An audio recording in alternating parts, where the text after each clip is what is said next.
ជាបន្តហាងខារ៉ាអូខេតាមផ្លូវ2004ចំនួន3ផ្ទុះចំនួនដណ្ដើមមួយគ្នានៅពេលយប់ហាងខារ៉ាអូខេចំនួន3ស្ថិតនៅជិតគ្នាបណ្ដាលឲ្យចាសំទោសតាមបណ្ដោយផ្លូវ2004ក្នុងភូមិត្រពាំងលាវាសង្កាត់ការកាបខណ្ឌពោធិ៍សែនជ័យផ្ទុះចំនួនប្រកាយអំពើហិង្សាគប់ដុំថ្មដាក់គ្នាចាពេញក្នុងហាងដោយសាររឿងឌឺដងដណ្ដើមមួយគ្នាបង្កឲ្យមានការភ្ញាក់ផ្អើលកាលពីវេលាម៉ោង1:15នាទីរំលងអាធ្រាត្រចូលថ្ងៃទី4ខែតុលាឆ្នាំ2015តាមសេចក្តីរាយការណ៍បានឲ្យដឹងថាមុនពេលកើតហេតុគេឃើញមានក្រុមនាងដែលបម្រើការងារនៅក្នុងហាងខារ៉ាអូខេ New Sky កើតមានទំនាស់ពាក្យសម្ដីឌឺដងដាក់គ្នាជាមួយនឹងនាងខាងហាងខារ៉ាអូខេអង្គរខ្មែរដែលស្ថិតនៅជាប់គ្នារហូតដល់ប្រាអំពើហិង្សាយកដុំថ្មចាដេញគប់គ្នាប្រកាច់ពេញផ្លូវគប់ដុំថ្មផ្លោងចូលទៅក្នុងចូលទៅពេញក្នុងហាងខារ៉ាអូខេ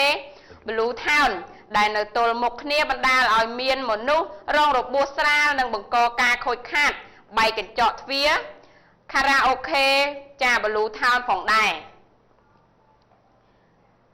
តាមសម្ដីរបស់ថៅកែហាងខារ៉ាអូខេ New Sky និយាយថាមូលហេតុដែលបណ្ដាលឲ្យដេញវាយគ្នានោះគឺបណ្ដាលមកពីហាងខារ៉ាអូខេអង្គរខ្មែរ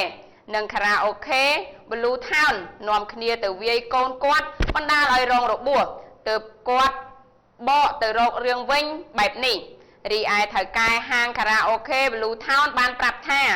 តាមការពិតមុនកើតហេតុគាត់បានឃើញថៅកែខារ៉ាអូខេNew Sky មានទំនាស់ជាមួយនឹងហាងខារ៉ាអូខេអង្គរខ្មែរនិងបានដេញវាយគ្នាមកទល់នឹងមុខហាងរបស់គាត់ថែមទាំងមានគប់ដុំថ្មដាក់គ្នាទៅវិញទៅមកបណ្ដាលឲ្យដុំថ្មទាំងនោះចូលពេញក្នុងហាងរបស់គាត់និងថែមទាំងបែកកញ្ចក់ទ្វារហាងរបស់គាត់ទៀតផងអ្នករត់ម៉ូតូឌុបនៅចំណុចខាងលើបានប្រាប់ថាមូលហេតុដែលហាងខារ៉ាអូខេខាងលើឆ្លោះទាស់ទែងគ្នាមិនមានអ្វីក្រៅពីដណ្ដើមមួយគ្នានោះទេហើយគេតែងតែបានឃើញស្ត្រីដែលបម្រើការងារនៅតាមបណ្ដាផ្លូវខាងលើមានការឆ្លោះទាស់ទែងគ្នាសឹងតែជារៀងរាល់យប់ទៅហើយនឹងមានការដេញចាប់ម៉ួយរញ៉េរញ៉ៃពេញដងផ្លូវមិនឃើញមានអាជ្ញាធរណាចោះទៅណែនាំនិងរៀបចំសម្ដាប់ធ្នាប់តាមដងផ្លូវនេះសោះចាលោកឧត្តមបាទអញ្ចឹងមិញនេះគឺពាក់ព័ន្ធទៅនឹងឆ្លុះគ្នាទៅដើមម៉ួយបាទពីដំបូងខ្ញុំស្មានទៅដើមម៉ួយរថយន្តអីជិះតាក់ស៊ីតាអីពីទីក្រុងភ្នំពេញទៅកាន់បណ្ដាខេត្តនានាទេបាទនេះគឺឆ្លុះគ្នាដណ្ដើមម៉ួយបាទចូលកន្លែង KTV ឬខារ៉ាអូខេបាទឬខារ៉ាអូខេអញ្ចឹងនៅតាមផ្លូវ2004ហ្នឹងគឺយើងសង្កេតឃើញគឺថាតាមនេះគឺសបោឥឡូវចាគឺរីកដូចផ្សិតបាទហើយជាពិសេសហ្នឹងមើលនារីបាទគាត់ស្លៀកខ្លីឯងបាទគាត់ស្លៀកខ្លីតែល្ងាចឡើងគឺយើងបើយើងជិះធ្វើដំណើរកាត់តាមផ្លូវ2004នេះគឺខានារីនៅទីនោះគឺគាត់បាទឈរនៅខាងមុខ KTV ហ្នឹងចាហើយចំនួនដណ្ដើមម៉ួយនេះប្រភពប្រជាពលរដ្ឋគាត់ដូចជាអ្នកបងប្អូនរត់ម៉ូតូដុបគាត់ថាមិនមានឆ្លុះអីគ្នាធំដុំទេបាទឆ្លុះដណ្ដើមម៉ួយហ្នឹងតាណាអញ្ចេះតាណាគាត់គិតថាម្នាក់ហ្នឹងចូលមកហាងខ្ញុំបាទម្នាក់នោះចូលទៅហាងគេដល់អញ្ចឹងទៅវាមានអាម៉ួយមកវាច្រើនតិចច្រើនអញ្ចឹងទៅដណ្ដើមគ្នាបង្កើតជាបង្កចំនួនអញ្ចឹងដល់បង្កចំនួន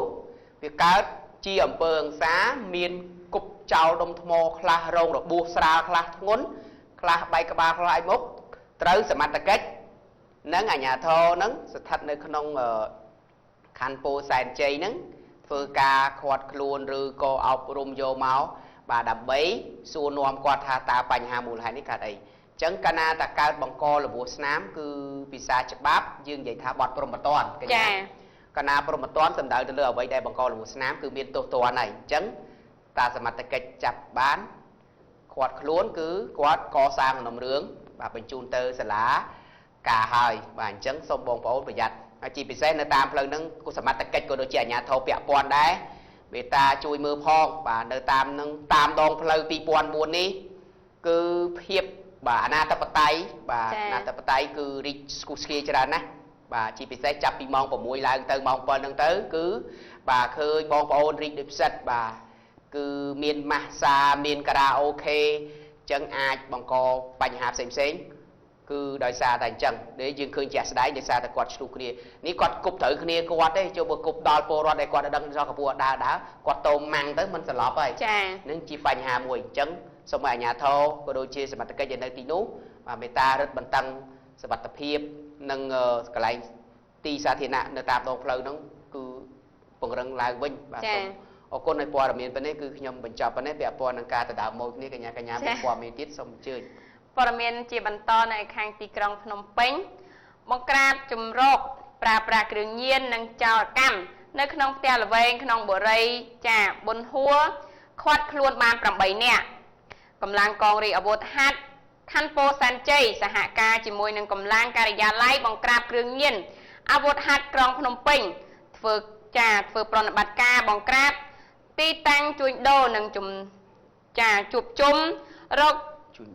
ជើងដូរគ្រឿងញៀននៅក្នុងផ្ទះល្វែងតាមផ្លូវបេតុងក្នុងបុរីប៊ុនហួរភូមិព្រៃព្រីងភូមិព្រៃព្រីងត្បូងសង្កាត់ចំចៅខណ្ឌពោធិ៍សែនជ័យខាត់ខ្លួនបានជនសង្ស័យ 8 នាក់ក្នុងនោះស្រីម្នាក់និងថ្នាំញៀន 4 កញ្ចប់សម្ភារៈពាក់ព័ន្ធមួយចំនួនជាពិសេសឆែករកឃើញឧបករណ៍សម្រាប់កាច់សោម៉ូតូផងដែរកាលពីវេលាម៉ោង 4:30 នាទីរសៀលថ្ងៃទី 4 ខែតុលាឆ្នាំ 2015 កិច្ចប្រតិបត្តិការបង្ក្រាបនេះមានការដឹកនាំដោយលោកវីរៈសេនីយ៍ត្រីប៉ាន់សុភាពនាយការិយាល័យបង្ក្រាបគ្រឿងញៀនកងរាជអាវុធហត្ថក្រុងភ្នំពេញនិងលោកវីរៈសេនីយ៍ត្រីសឿនវ៉ាន់ចាប់ធីមេបញ្ជាការរងកងរាជអាវុធហត្ថខណ្ឌពោធិ៍សែនជ័យ ខាត់ខ្លួនជនសង្ស័យពាក់ព័ន្ធនឹងជួញដូរប្រើប្រាស់គ្រឿងញៀននិងនឹងសង្ស័យថាពាក់ព័ន្ធករណីកាច់សោម៉ូតូទីតាំងដោះស្លែខាងលើបានចំនួន 8 នាក់ប្រុស 7 ស្រីម្នាក់និងសម្ភារៈពាក់ព័ន្ធសម្រាប់ប្រព្រឹត្តបទល្មើសមួយចំនួនទៀតតាមប្រសាសន៍លោកវីរៈសេនីយ៍ត្រីប៉ាន់សុភាពបានឲ្យដឹងថាទីតាំងខាងលើជាកន្លែងជួញ